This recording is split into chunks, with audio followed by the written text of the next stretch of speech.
여러분들과 도널드 트럼프 미국 대통령의 코로나19 확진과 중국 목조위기 그리고 중국 배터리에 관해서 여러분들과 한번 이야기를 나눠보려고 합니다. 도널드 트럼프 미국 대통령의 신종 코로나 바이러스 감염증 즉 코로나19 확진과 관련해서 앞으로 미국의 중국 목조위기가 더욱더 강해질 것이라는 전망이 중국의 전문가들 및 여기저기서 그런 이야기가 나오고 있습니다. 우선 3일 홍콩 매체 사우스 차이나 모닝 포스트에 따르면 중국 전문가들은 미국 대선을 한 달여 남겨둔 상황에서 트럼프 대통령이 코로나19에 확진되어 불확실성이 커졌다면서 이같이 예상하고 있는데요.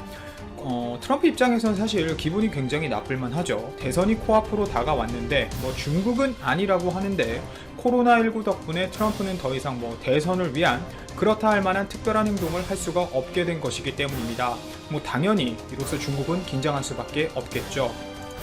그리고 역시나 도널드 트럼프 미국 대통령이 2일 신종 코로나 바이러스 감염증 확진 판정을 받자 중국이 내부 입단속에 나섰다는 분석도 동시에 나오고 있습니다. CNN은 중국이 긴장된 분위기 속에서 트럼프 대통령의 코로나19 확진에 대한 내부 여론을 통제하고 있다고 2일 보도했는데요.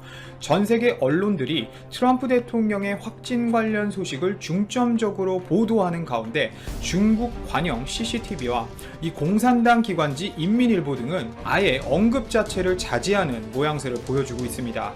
이상하죠? 코로나와 관련해서 중국은 아무런 잘못도 없다고 주장하는데 이 중국이 왜 트럼프 대통령의 확진과 관련해서 이렇게 입단속을 하고 있는 것인지 개인적으로 아주 강한 의문이 드는 부분입니다. 제가 무슨 말을 하고 싶은 건지 아마도 여러분들은 아실 거라고 저는 생각합니다. 또 현재 트럼프 확진과 관련해서 중국 내부 상황이 어느 정도냐면 중국 공산당의 입으로 불리는 황구시보죠. 이 황구시보에서 미국 트럼프 대통령의 코로나19 확진 소식에 마스크를 안 쓴 이 도박의 대가를 치렀다라고 조롱조로 글을 올렸는데 이 게시물은 얼마 지나지 않아서 바로 즉시 삭제되었습니다. 결국 이런 검열을 하고 있는 중국이 아주 매우 긴장하고 있다는 것을 의미하는 것이죠.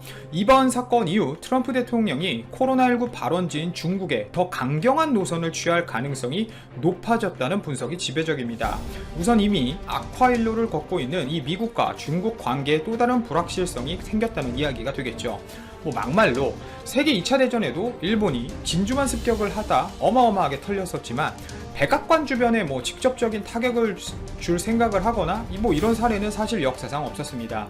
하지만 코로나19라는 이 바이러스를 통해 결국 백악관이 미국 대통령 확진과 함께 마비가 되었고 앞으로 이런 세균전 자체가 얼마나 무서운 건지에 대해 어떻게 보면 다시 한번 느낄 수 있는 상황인 것이겠죠. 집권 공화당 인사들은 이미 중국에 아주 강력한 메시지를 보내고 있습니다. 켈리 레플러 공화당 상원 의원은 트위터에서 중국은 이 바이러스를 우리 미국 대통령에게 줬다. 그 중국에게 책임을 물어야만 한다 라고 글을 썼고 또 다른 의원은 중국이 이제 우리 선거에 공식적으로 개입했다는 판단을 내리는 게 적당하지 않겠는가 라고 발언할 정도로 중국에 대한 미국의 공격 수위는 자연스럽게 높아지고 있습니다. 또 트럼프 선거대책본부의 모금 담당자인 이 블레어 브렌트는 중국 공산당이 우리 대통령을 생물학적으로 공격했다, 직접적으로 공격했다 라고 주장할 정도로 지금 트럼프부터 시작해서 선거와 관련해서 이 민감한 시기인데 중국이 잘못 건드렸다는 이야기가 여기저기서 나오는 것이죠. 좀 웃겨요. 일본 스가 중국 시진핑이 트럼프 대통령 부부에게 안타까운 소식에 대해 메시지를 남기기 전에 북한 김정은은 지금 미국의 심기를 건드리면 안 되는 걸 아주 정확하게 파악하고 아주 빠르게 줄을 서서 위로서원을 보냈는데요. 좀 웃겼어요. 개인적으로 아주 눈치가 빠른 사람이라고 생각이 드네요. 그리고 현재 트럼프의 나이가 아시겠지만 제가 알기론 74살 정도로 알고 있는데요. 기존에 갖고 있던 병도 있는 것으로 알고 있어 합병증으로 고생할 수 있다라는 의견이 지배적이었지만 중국과 바이든에게 본인은 건강하다라는 메시지를 또 이 상황에서 트위터를 통해 남겨주고 있네요. 장사꾼은 정말 장사꾼입니다. 진짜 대단합니다. 어찌되었건 트럼프가 잘하던 잘하지 않았던 마스크를 안 쓰고 다니는 건 잘못된 행동은 맞다고 생각이 들고요. 쾌유해서 더욱더 강력하게 중국의 이런 잘못된 많은 행동들을 때려주길 바랍니다.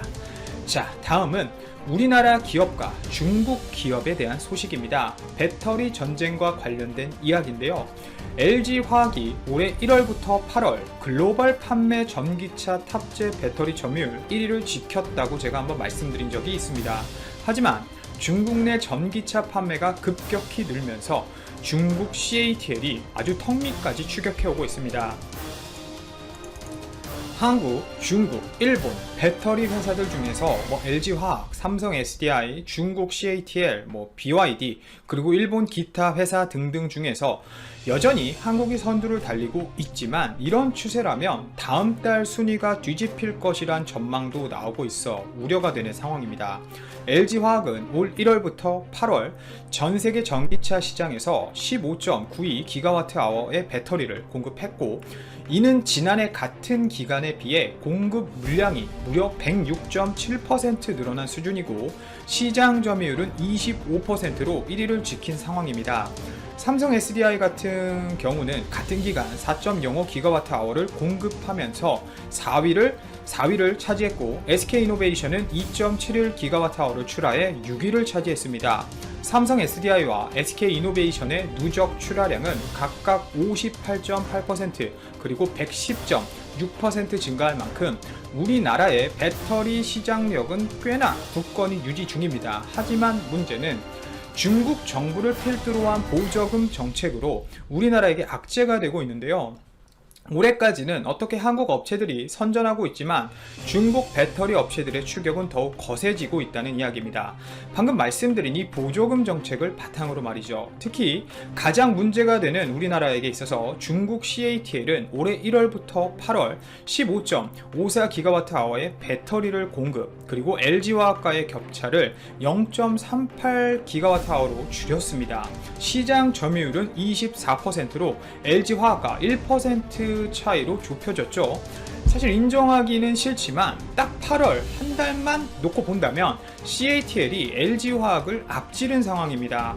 뿐만 아니라 중국 배터리 2위 업체인 BYD 등 다른 중국 배터리 업체들도 점유율이 늘어난 상황인데요. 자, 신종 코로나 바이러스 감염증과 보조금 감축으로 중국이 딱 주춤한 사이 유럽연합이 과감한 친환경 정책을 펴면서 LG화학, 삼성 SDI, SK이노베이션 등 국내 배터리 3사가 상반기 약진할 수 있었고 올해 상반기 전기차 시장은 실제로 판매량만 봐도 유럽을 중심으로 움직였습니다. 올해 상반기 유럽 전기차 판매량은 약 41만 대로 중국 38만 대를 제쳤는데요. 유럽은 한국 배터리 업체들이 힘을 아주 잘 쓰고 있는 지역이죠. LG화학은 실제 유럽 시장 점유율이 약 70% 수준에 달하고 삼성 SDI도 BMW 그룹과 폭스바겐 그룹을 주요 고객사로 두고 있을 정도로 유럽은 한국 배터리를 사랑합니다. 어찌되었건 이 중국 공산당의 반칙을 활용한 지속적인 보조금을 필두로 한 시장 경제 개입은 아쉽게도 우리나라 여러 업체들에게 악재가 될 수밖에 없을 것 같습니다. 우리나라도 중국이 계속 이렇게 나온다면 특단의 대책이 필요해 봅니다. 살릴 부분은 살려야죠. 물론 중국 배터리가 품질 문제가 굉장히 많은 상황이긴 합니다. 최근 테슬라에서 배터리 화재 문제 등으로 CATL이 이슈가 됐었죠. 중국 배터리 업체들의 이런 지속적인 품질 문제가 일어나 시장에서 퇴출당하길 바라며 이만 방송 마치도록 하겠습니다. 그리고 오늘이면 이 긴 추석 연휴가 끝나게 되는데 정부가 일제 강제동원 배상 소송과 관련해 한국이 피고인 일본 기업 자산을 매각하지 않는다고 약속해야 스가 요시히데 총리가 한국을 방문할 수 있다고 지난달 30일 말했다고 교도통신이 이날 오후 늦게 보도했다. 이 간부는 기자단에 한국 법원이 압류한 일본 기업 자산에 관해 현금화하지 않는다는 한국 정부의 확약이 없으면 스가 총리는 한국이 개최하려고 하는 한중일 정상회담에 출석하지 않는다고 전했다. 교도통신에 따르면 그는 기자단에 언제 현금화되더라도 이상하지 않은 상황에서 스가 총리가 한국을 방문하는 것은 말이 안 된다고 말했다. 한국 정부는 올해 의장국을 맡아 연내 서울에서 한중일 정상회담 개최를 추진 중이다. 교도통신은 일본 외무성 간부의 이런 발언을 두고 일제 강제동원 배상 소송과 관련해 한국 정부의 양보를 끌어내려는 의도가 있다고 분석했다. 스가 총리는 지난달 24일 문재인 대통령과의 전화회담에서 매우 엄중한 상황인 양국 관계를 그대로 방치해서는 안 된다고 했다. 신일철 강제동원 피해자들의 1인당 1억 원 배상해야. 여기서 언급된 일본 기업 자산 매각은 신일철 죽음과 관련된 것이다. 지난 2018년 10월 이춘식 할아버지를 비롯한 신일철 죽음 강제동원 피해자들이 대법원 제3구심에서 확정 판결을 받았다. 신일철 죽음은 이 할아버지를 비롯한 원고들에게 1인당 1억 원의 배상을 해야 한다는 판결이다. 하지만 신일철 죽음이 판결을 이행하지 않아 한국 법원이 강제 집행 절차에 들어갔다. 피해자 대리인단은 지난 2018년 12월 대구지법 포항지원에 주식압류명령 신청을 냈다. 다음 해 1월 포항지원은 일본 제철이 소유한 주식회사 P&R 주식 8만 1075주에 대한 주식압류명령 결정을 했다. P&R은 포스코와 일본 제철이 합작해서 경북 포항에 세운 회사다. 함께 소송했던 고요운태 공을 비롯한 원고 4명 가운데 3명은 세상을 떠났다. 현재까지 원고 측에서 유일한 생존자는 이춘식 할아버지다. 이춘식 할아버지는 올해 6월 중앙일보와의 인터뷰에서 양정부가 청산을 해줬으면 좋겠다면서 이제 재판 소송에 승소했으니 죄야 깨끗하다고 말했다. 일본 측은 자국 기업의 자산 강제 매각을 저지하려는 입장을 고수해왔다. 앞서 스가 총리는 관방장관이던 때 열린 기자회견에서 압류된 일본 기업 자산이 강제 매각되는 경우에 대해 현금화에 이르게 되면 심각한 상황이 오기 때문에 피해야 한다고 언급했다. 도쿄 증시 시스템 장애로 사상 첫 동일 거래 정지. 세계 3위 증시인 일본 거래소 그룹 산하 도쿄 증권거래소가 시스템 장애로 온종일 모든 주식 종목의 거래가 중단되는 초유의 사태가 발생했다. 도쿄증권거래소는 1일 시스템 장애가 발생해 온종일 모든 주식 종목의 거래를 정지한다고 발표했다. 2005년 11월 매매 시스템 문제로 3시간 정도 도쿄증권거래소 거래가 중단된 적은 있지만 종일 중단은 이번이 처음이라고 교도통신은 보도했다. 2006년 1월에도 거래량 급증으로 시스템 처리 능력의 한계에 도달해 당일 오후 도쿄증권거래소 거래가 전면 중단된 적도 있다고 NHK는 전했다. 이날은 증시 개장 전부터 시스템 장애로 시세 정보의 배포가 원활히 이루어지지 않아 오전 9시 거래 개시 시점부터 모든 종목의 거래가 중단됐다. 도쿄증권거래소와 같은 시스템을 사용하는 나고야 증권거래소와 후쿠오카 증권거래소, 삿포로 증권거래소에서도 거래가 정지됐다. 도쿄증권거래소와 다른 시스템을 사용하는 JPX 산하 오사카 거래소는 주가지수 등의 선물 거래가 이루어지고 있다. 오사카 거래소는 선물 거래가 중심이다. 도쿄 상품 거래소에서도 어느 선물 등의 거래는 이루어지고 있다. 약 3,700개 종목이 상장된 세계 주요 증시 중 하나인 도쿄증권거래소가 시스템 장애로 온종일 거래가 중단된 것은 매우 이례적인 사태로 평가된다.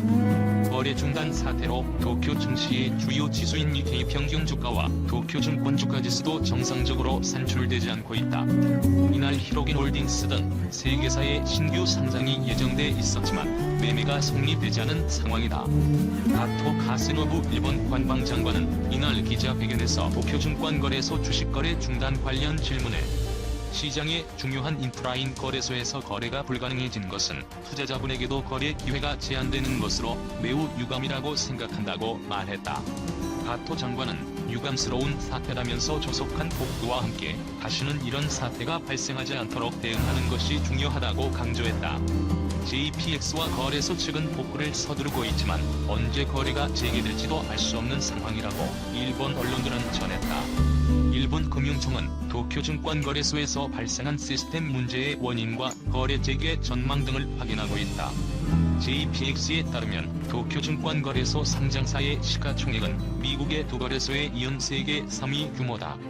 지난달 30일에는 14억 4,200만 주, 2조 9천억의 너치가 거래됐다. 스가 정부 비판 교수 학술회의 회원서 배제 길들이기 논란. 스가 요시히데 일본 총리가 정부 정책에 반대한 학자를 독립적으로 활동하는 일본 학술회의 회원 임명에서 탈락시켜 논란을 일으켰다. 일본 학술회의가 추천한 후보자가 회원에 임명되지 않은 것은 이번이 처음이며 스가 정권이 학문의 자유에 개입한다는 지적이 나오고 있다. 1일 아사히 신문의 보도에 의하면 스가 총리는 이날 일본 학술회의 신규 회원을 임명하면서 이 단체가 추천한 후보 중 6명을 임명 대상에서 제외했다. 가토 가스노부 관방장관 역시 이날 정례 기자회견에서 추천된 이들 중 일부가 회원으로 임명되지 않은 사실을 확인했다.